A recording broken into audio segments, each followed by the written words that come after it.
Collé. Vive l'Alliance Arc-en-Ciel.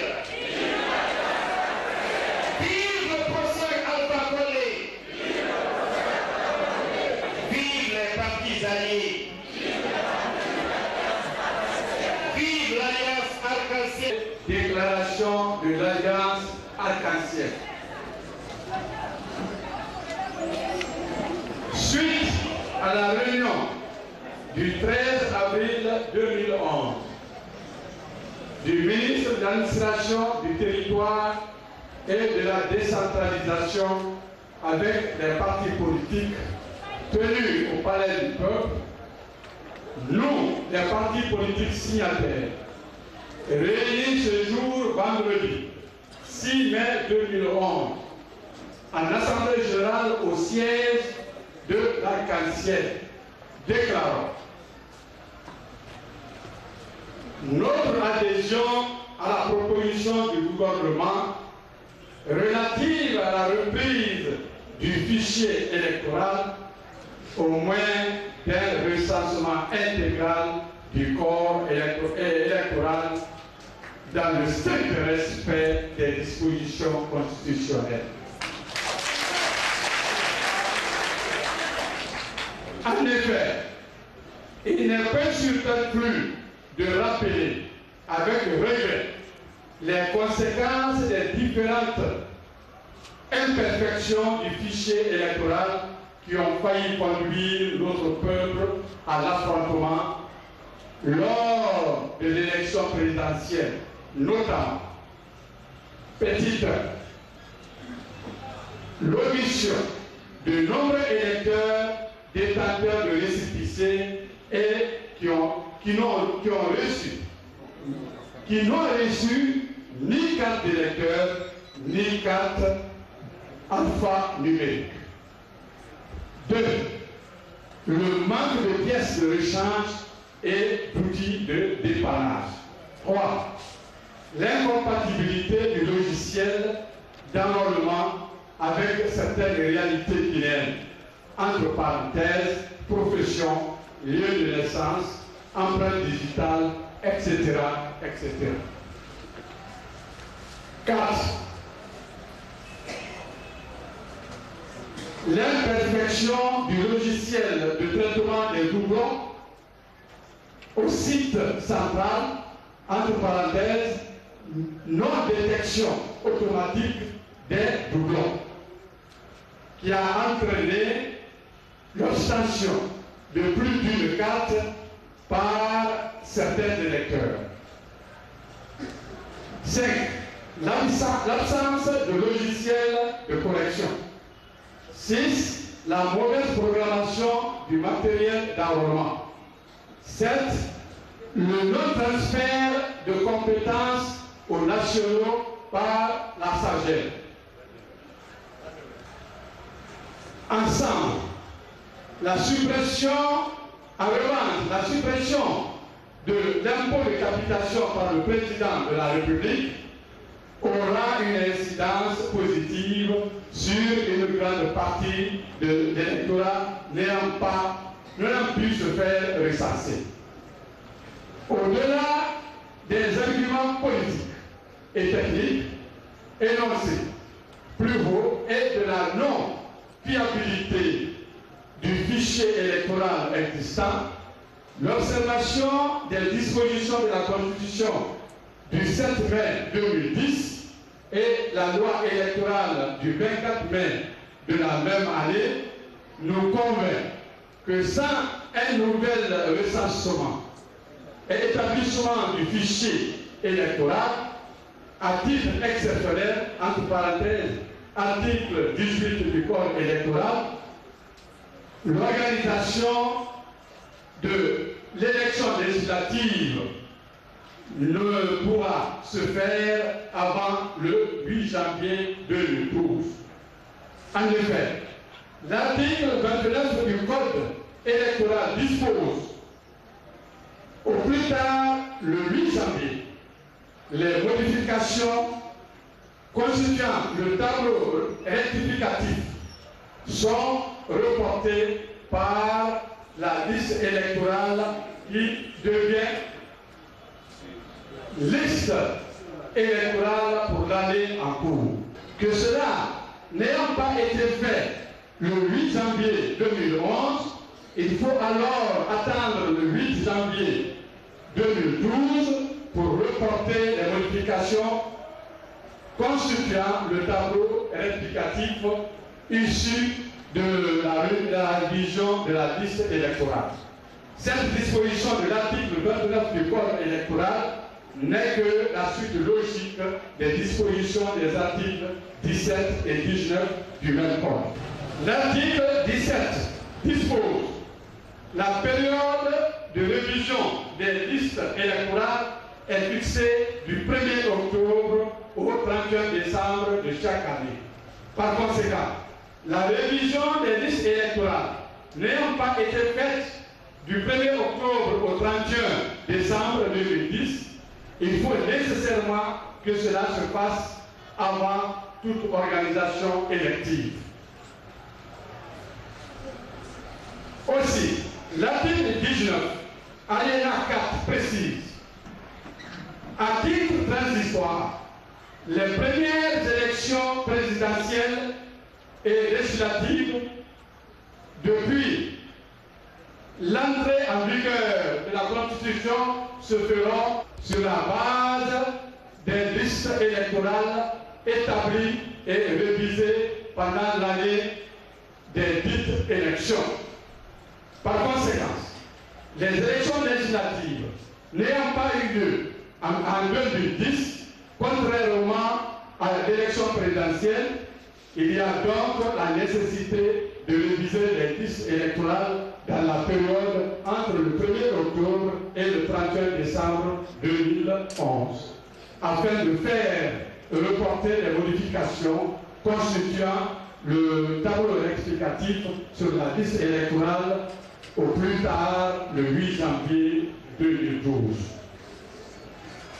D'autre part, les dispositions de l'article 159 de la Constitution au titre 19 des dispositions transitoires ne constituent plus un impératif constitutionnel et sont donc de nul effet sur le processus électoral actuel. L'article 119 dispose, 159 dispose, il sera procédé aux élections législatives à l'issue d'une période transitoire qui n'excédera pas 6 mois à compter de l'adoption de la présente Constitution, entre parenthèses, adoption le 7 mai 2010. Évidemment, il fut impossible d'organiser des législatives entre octobre et novembre 2010. Par ces défauts, la seule possibilité d'organiser les élections législatives avant la fin de cette année demeure dans l'application des articles 18 et 30 du Code électoral. Au regard de tout ce qui précède, nous, partis politiques signataires, soutenons la proposition du gouvernement relative à la reprise du fichier électoral au moyen d'un recensement intégral du corps électoral, afin que les élections législatives se tiennent avant la fin de l'année 2011. Et réitérons notre soutien au chef de l'État, président de la République, son Excellence le professeur Alpha Condé, et à son gouvernement pour toutes les actions concrètes menées depuis son élection à la magistrature suprême, Conakry, le 6 mai 2011. Une partie de mes questions je voudrais savoir, depuis l'élection du professeur Alpha Condé à la magistrature suprême, est-ce qu'il y a-t-il eu des nouvelles adhérents au sein de l'ancienne? Si oui, et si on pouvait connaître ces parties. Monsieur le secrétaire général du RPG, nous tous savons que le texte de loi guinéen prévoit le régime à la Commission électorale nationale indépendante d'organiser les élections. Et cette commission électorale n'est pas encore mise en place parce qu'il y a une loi organique qui est en cours d'examen. Je voudrais savoir, est-ce que vous, les partis alliés au RPG, l'opposition ainsi que le gouvernement, n'êtes pas en train de mettre la charrue à bas les bœufs? Je vous remercie. Ma préoccupation a été prise en compte par le premier intervenant. Je voulais juste savoir, puisque vous avez dit que dans la déclaration, elle est signée de tous les partis de l'arc-en-ciel, je voudrais savoir si tous les partis sont vraiment représentés ou s'il y a des exceptions. Je voudrais savoir, monsieur, pourquoi n'avez-vous pas fait une commission de consultation entre le gouvernement, les autres partis politiques, le CNT et la CENI avant de faire une déclaration? Monsieur le conférencier, moi je voudrais juste connaître le budget de la reprise du fichier électoral, et ma question aussi est la suivante. Quelle est la priorité pour l'Alliance arc-en-ciel entre la reprise du fichier électoral, l'eau et le courant? Voilà, monsieur le conférencier, hier matin nous avons reçu le chef du département information, sensibilisation et communication de la CENI, M. Bayo, qui nous a dit qu'il y a 400 000 électeurs qui n'ont pas été recensés. Est-ce que vous pensez qu'avec la reprise du fichier électoral, on peut corriger toutes les imperfections? Si oui, quels sont les moyens que vous comptez mettre en œuvre pour éviter les erreurs? Merci. Celle que monsieur a posée, à savoir la priorité de l'État en ce qui concerne le recensement ou l'obtention de l'eau et de l'électricité en Guinée. Monsieur, je voulais vous dire que le monde entier connaît notre héritage. On n'a pas besoin de faire l'état de lieu à qui que ce soit encore. Il y a un adage qui dit que Dieu ne doit pas pâtir des sottises d'un curé. Je veux dire par là qu'aujourd'hui, nous avons le pouvoir. Tout est prioritaire chez nous. Nous sommes des démocrates. Et le président de la République, en tant que démocrate, a le souci non seulement d'améliorer les conditions de vote, mais d'améliorer la desserte en eau et en électricité. Si vous suivez bien les actualités, vous verrez que chaque ministre, dans son domaine d'intervention, fait ce qu'il doit pour se faire. Même hier, le ministre d'État chargé de l'énergie, vous l'avez vu avec le chef d'État et les Coréens, ils doivent, dans sous peu de temps, donner de l'électricité et de l'eau à la Guinée. Alors qu'est-ce que vous voulez? Ce recensement, c'est obligatoire qu'on fasse le recensement. On ne peut pas traverser notre souveraineté. Et puis ceux qui disent qu'ils ne veulent pas qu'on le fasse, ils n'ont pas dit en quoi ça les gêne que le recensement se fasse. Ils n'ont pas dit. Vous avez posé la question de savoir également si l'arc-en-ciel, les gens, c'est partiel ici ou il y a des... Vous n'avez jamais entendu sur les zones qu'un membre de l'arc-en-ciel a démissionné de l'arc-en-ciel. Donc pour l'heure, vous considérez que c'est l'arc-en-ciel dans son entité qui soutient le professeur Alpha Condé, qui soutient le gouvernement et qui est au pouvoir. Je vous remercie. Bon, elle retouche un peu la question d'un premier journaliste qui voulait savoir si c'était une conférence de presse ou un meeting politique. Je crois que ce qu'il faut remarquer, c'est la mobilisation des militants arc-en-ciel dans leur marche. C'est cette mobilisation qui se traduit aujourd'hui par cette forte présence ici. Et rassurez-vous, même si cette conférence doit se tenir ailleurs, la salle sera aussi bondée que cette conférence.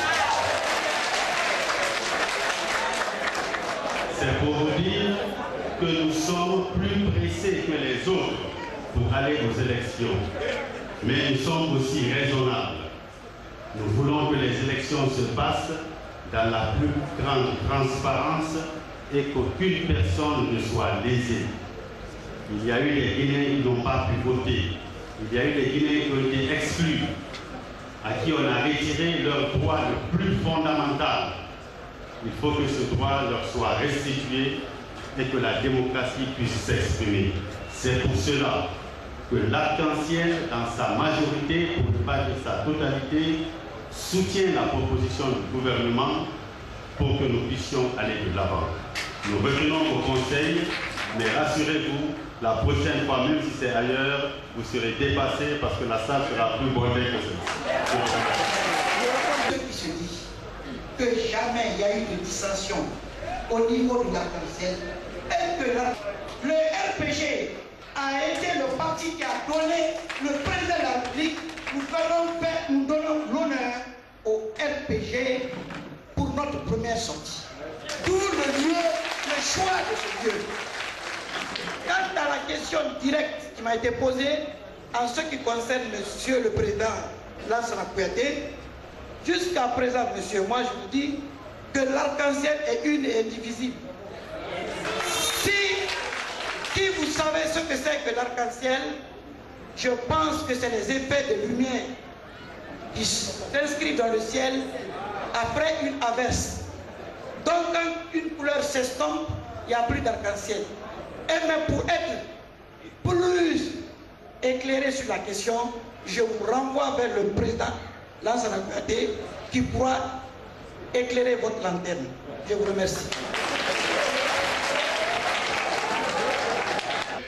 Sans une bonne élection, on va oublier l'eau et l'électricité, on cherchera sa tête. Ce n'est pas l'eau et l'électricité qu'on pense. Ils ont vu ce qui se passe en Côte d'Ivoire. Ils voient ce qui se passe en Libye s'il n'y a pas de bonnes élections et dans la plupart des pays. Donc la priorité, c'est d'abord une bonne élection. Un penseur a dit que l'hypocrisie n'est pas seulement l'hommage que le vice rend à la vertu, c'est la reconnaissance de la vertu en tant que vertu.